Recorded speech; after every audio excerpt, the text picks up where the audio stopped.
Paz y bien, queridos estudiantes de noveno grado, hoy resolveremos el contenido correspondiente a la guía 24 para esta semana.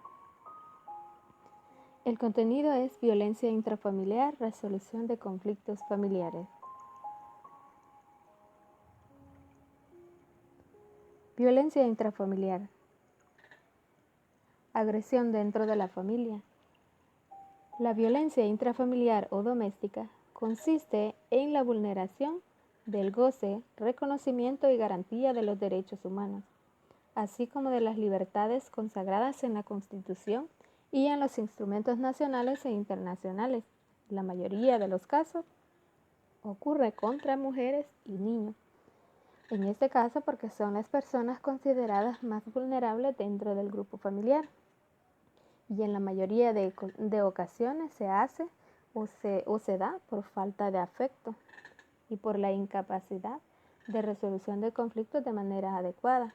Y de esa manera ellos consideran o creen mantener el control dentro de la familia.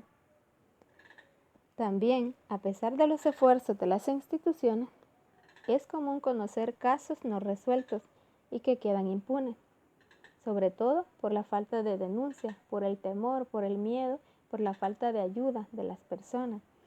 Por eso es importante que al conocer un caso de violencia, se acompañe a la persona a buscar ayuda profesional para que ésta pueda recibir una orientación adecuada y sobre todo un acompañamiento adecuado hasta solucionar el problema o el conflicto hasta el final, para evitar así futuras agresiones dentro de las mismas personas o de otras personas. Tipos de violencia intrafamiliar. La violencia física. La violencia física es considerada aquella que produce riesgos o lesiones físicos, que en algunos casos puede llevar hasta la muerte. Violencia psicológica. Esta más que todo se da por el trato emocional a través de las palabras a las personas. Esto disminuye la autoestima y provoca muchos problemas de inseguridad. Violencia patrimonial. Son todas aquellas acciones u omisiones o conductas que afectan la libre disposición del patrimonio de la persona o el daño a los bienes en sí, a los bienes de la persona. Pueden ser algunos instrumentos físicos, la casa, el dinero que le pertenece y que ésta sea violentado sus derechos y no pueda hacer uso de ello. Violencia sexual. Son todas aquellas que vulneren los derechos de decidir voluntariamente sobre la vida sexual de la persona. Violencia simbólica. Son todos aquellos mensajes, íconos o signos que se transmiten y se reproducen, relaciones de dominación, desigualdad, discriminación en las relaciones sociales subordinadas. En muchos casos, sobre todo con la mujer. Esto también se da en los diferentes grupos escolares, ya que muchos se consideran mayores o superiores a los demás por diferentes razones, ya sea por la situación económica o por la procedencia familiar o territorial. Todo esto también es considerado violencia simbólica.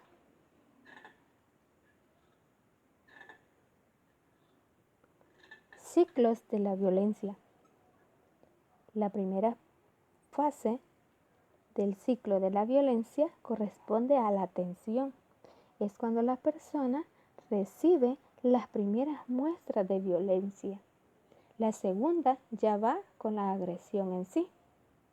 Y la última sería la etapa de reconciliación, arrepentimiento o como se le llama comúnmente la luna de miel. Es muy importante que se reconozca cada una de las fases, porque en muchas ocasiones han pasado ya las 3 fases del ciclo de violencia, lo cual muchas personas al llegar a la fase 3 consideran que ya pasó y en muchas ocasiones tratan de resolverla con un ramo de flores, con un regalo, etc. Pero la agresión, si no ha sido resuelta y no ha sido atendida la persona, no podrá confiarse y creer que hasta ahí nomás llegó y que la persona ya cambió. Sin una ayuda profesional es difícil o imposible que la persona pueda cambiar en sí. Causas de la violencia intrafamiliar. Las causas son problemas familiares, la baja escolaridad, en muchas ocasiones solamente porque la persona o el adulto no tuvo una escolaridad superior, no quiere o no acepta que los demás o sus descendientes tengan esa escolaridad. La ausencia de uno de los padres, esto se da mucho.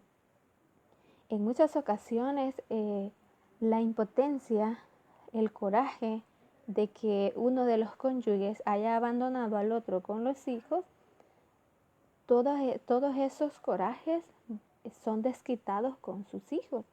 Esto es también violencia y se da por la incompatibilidad, por decirlo de alguna manera, o la falta de comprensión o falta de solución de conflictos entre los adultos. Y esto repercute como consecuencia en los hijos. Hogares patriarcales y madres sumisas. En este caso, más que todo, se da en los hogares donde se cree que el hombre es el que debe de poner la regla, el hombre es el que manda y la mujer solamente debe de obedecer junto con los hijos. Allí se está dando un problema de violencia. Víctimas de abuso. Muchas personas han recibido abusos anteriormente en su historia familiar y por lo tanto transmiten ese coraje o las acciones a otras personas, o a sus hijos o a su esposa. Familias rígidas. Es común que en las familias hayan reglas muy claras y rígidas. Esto es muy bueno cuando son compartidas y son dialogadas entre todos los miembros de la familia. Pero cuando las reglas son solamente para dominar al otro, en este caso se convierte en violencia. Influencia de programas televisivos. Esto hoy en día por los medios de comunicación o por los diferentes dispositivos tecnológicos hay mucha posibilidad, mucha facilidad de ver diferentes programaciones o películas que incitan a la violencia. En muchas ocasiones las personas les encanta ver programas o películas que traen demasiada violencia.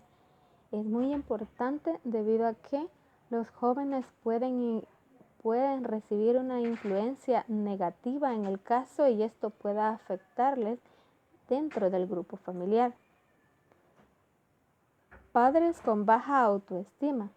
En muchas ocasiones los jóvenes antes de formar el hogar ya han sido víctimas de casos de violencia y esto es como que lo han guardado y en algún momento empiezan ellos a reaccionar de una manera inadecuada. Son inseguros de sí mismos, se sienten incapaces de cumplir con todas sus funciones como padres. Y los problemas de droga o el alcoholismo.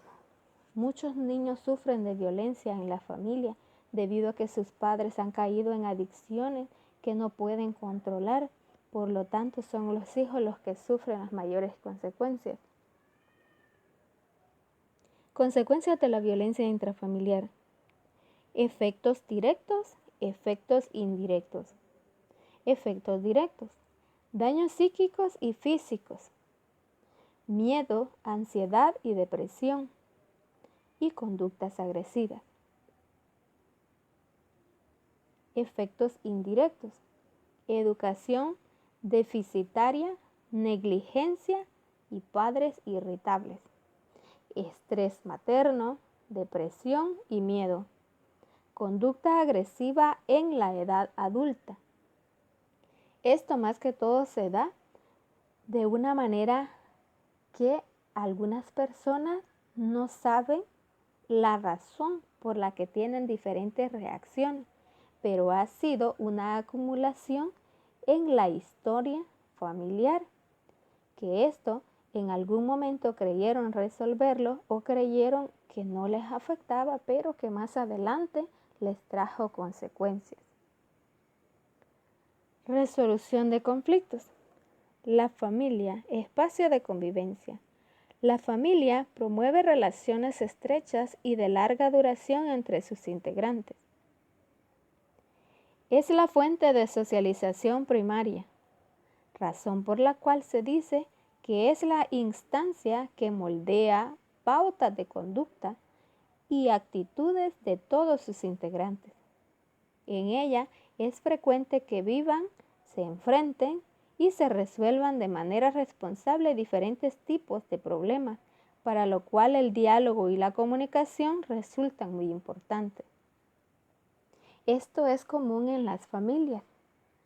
Es natural que hayan conflictos, debido a que cada uno es individual, aunque esté en el grupo familiar, y tiene maneras de pensar diferentes, tiene gustos diferentes, y solo eso es motivo de discusión en algunos casos. Pero si esto se resuelve con la comunicación y el diálogo responsable, será muy bonita la resolución, debido a que esto les ayudará a comprenderse los unos a los otros, para poder también hacer o actuar de la mejor manera posible sin dañar al otro. Aprender a resolver problemas. Para resolver estos conflictos, la familia puede conversar de forma respetuosa y tolerante sobre lo que piensan y sienten para tratar de llegar a un acuerdo. Si además negocian las soluciones, podrán reforzar los sentimientos de afecto y respeto mutuo.